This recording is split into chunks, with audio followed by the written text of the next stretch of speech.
Hey guys, so we continued with our Cafeteria Christianity series this week, and this week we talked about the biggest problem you have after you choose all your food and put it on your plate, right? You have to figure out where you're going to sit in the lunchroom, and it's navigating, well, this person doesn't like me, or there's this group of people here, and they don't let people come in that don't look or act exactly like they do, right? And it's really hard to find out. And of course, we're talking about cliques this week. So, what is a clique? Like, this word has kind of a bad connotation. Like, even in the dictionary, it says, like, when people hear this word, they hear it in a disapproving tone, right? So the dictionary understands that nobody likes cliques, right? And the definition is a small group of people with common interests or goals who spend time together and who are not friendly to other people.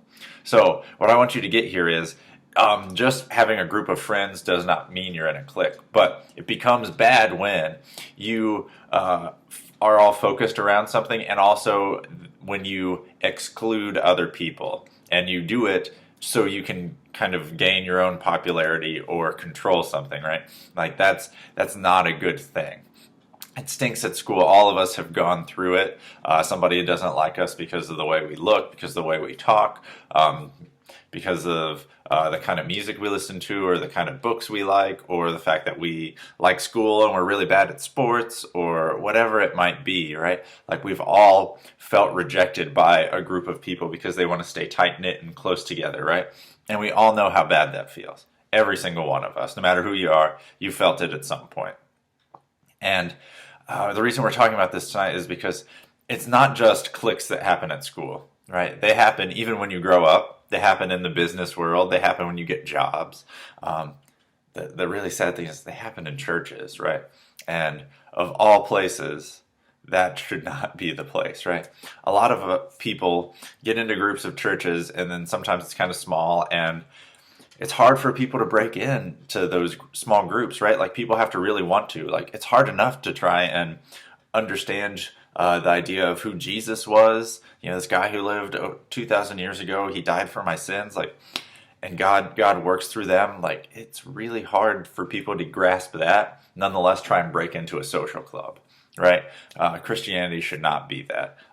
There was some awesome discussion last night, and you know, we decided that church should be a welcoming place, a place where people feel loved.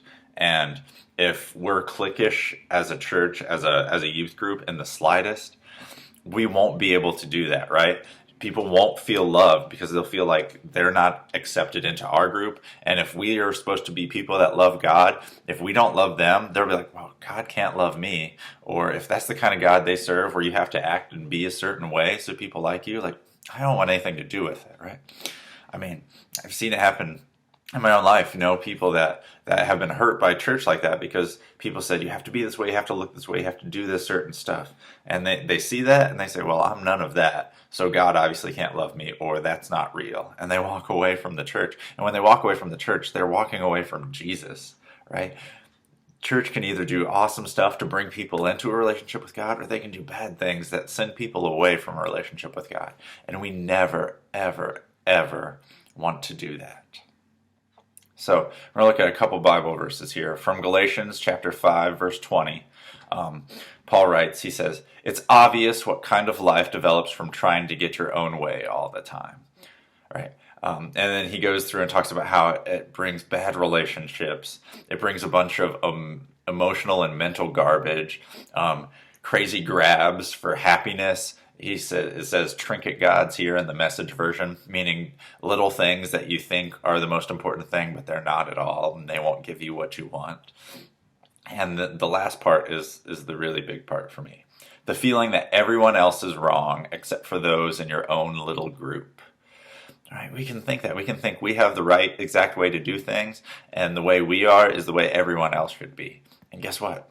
That's not the way it is, right? God created people with vastly different personalities, and likes and dislikes and tastes. And guess what? Jesus died for all of them. We did an exercise in our small groups where we wrote down all of the reasons why people might exclude people from their group. And we had big lists. And then we took and we put a cross over them, right? And it was to remind us that Jesus died for everybody, no matter how odd sounding, how weird looking, how they dress, no matter what it is. Jesus died for them. And that's our job as Christians, to remind people of that, and absolutely nothing else. Something like this was going on in the church of Corinth. Paul went and discipled these people, told them about Jesus. They had a church, and then he left. And then another guy came who was a really good preacher named Apollos, right?